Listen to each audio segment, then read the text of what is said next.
Bonjour et bienvenue. Aujourd'hui, on va décortiquer une méthode. Une méthode simple mais vraiment puissante pour mettre de l'ordre dans ses finances. Fini le chaos, place à la clarté avec ce qu'on appelle la pyramide d'investissement. On a souvent cette impression, n'est-ce pas, que nos investissements, c'est un peu le bazar. On réagit à chaud, à l'euphorie quand tout monte, à la peur quand tout baisse, mais au fond, sans véritable plan de match. Eh bien, la solution, c'est justement d'adopter une approche structurée. C'est là qu'intervient la fameuse pyramide d'investissement. C'est un cadre qui va apporter de la clarté, de la discipline, bref, une vraie colonne vertébrale à nos décisions financières. Alors, concrètement, comment ça marche? Plongeons dans le vif du sujet et voyons pourquoi cette image de la pyramide est si parlante.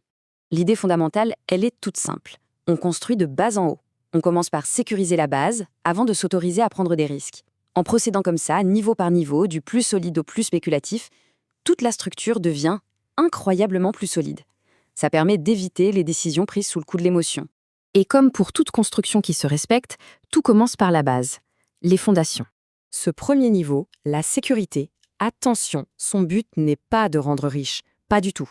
Son but, c'est d'éviter d'avoir à tout casser en urgence si un imprévu survient. C'est la partie non négociable du plan.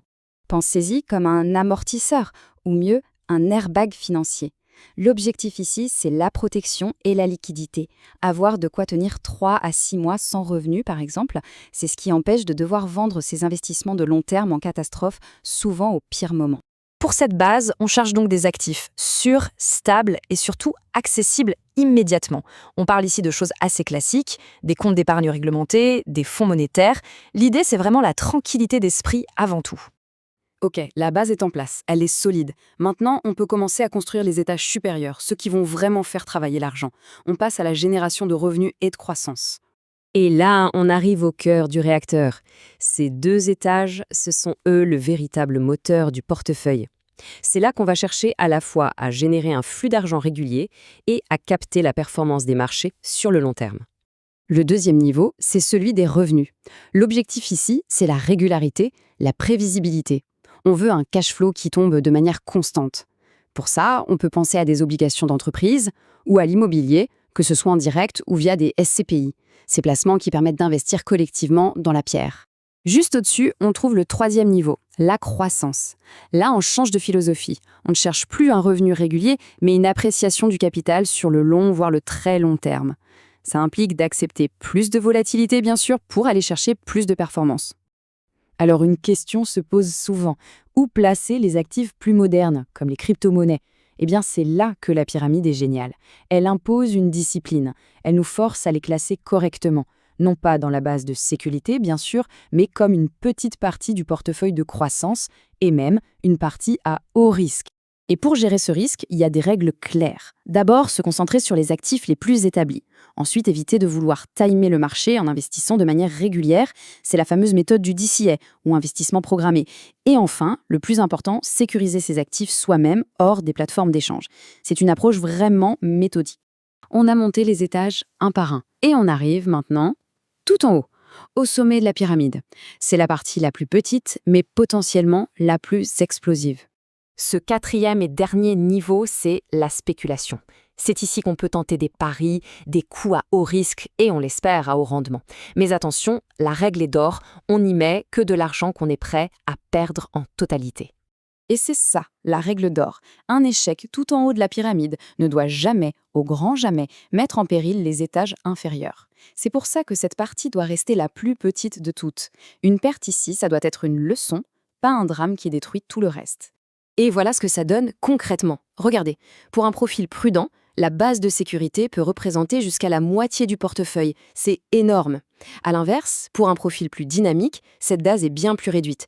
Et c'est l'étage de la croissance qui prend le plus de place. L'allocation s'adapte au profil de risque de chacun, mais la structure, elle, ne bouge pas. Bon, une fois que la pyramide est construite, ce n'est pas fini. Ce n'est pas quelque chose qu'on bâtit une fois pour toutes. Il faut l'entretenir pour qu'elle reste solide dans le temps.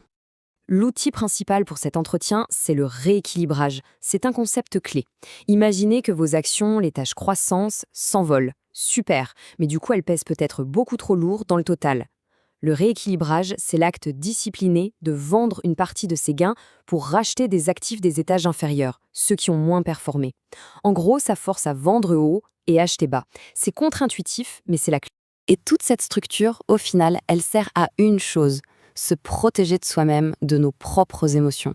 Le fameux FOMO, la peur de rater le train, qui pousse à tout miser au sommet. Ou à l'inverse, la vente panique quand les marchés baissent. Avoir une base de sécurité solide, ça aide justement à garder son sang-froid dans ces moments-là. Alors, par où on commence concrètement? C'est assez simple en 4 étapes. 1. On fait le point sur sa situation. Revenus, dépenses, objectifs. 2. On met en place cette fameuse base de sécurité. C'est la priorité absolue. 3. On définit les pourcentages pour chaque étage de la pyramide. Et 4. On automatise au maximum pour que le plan s'exécute tout seul. Tout ça peut se résumer en une phrase, une sorte de mantra. La discipline avant l'émotion, la structure avant le chaos et toujours la sécurité avant la performance. C'est vraiment un changement de perspective. On ne cherche pas le coup du siècle, on construit quelque chose de durable. Voilà, le plan d'architecte est là. La méthode est éprouvée. La vraie question, au fond, ce n'est pas de savoir si ça marche, mais d'avoir la discipline de l'appliquer jour après jour. La construction de son avenir financier peut commencer.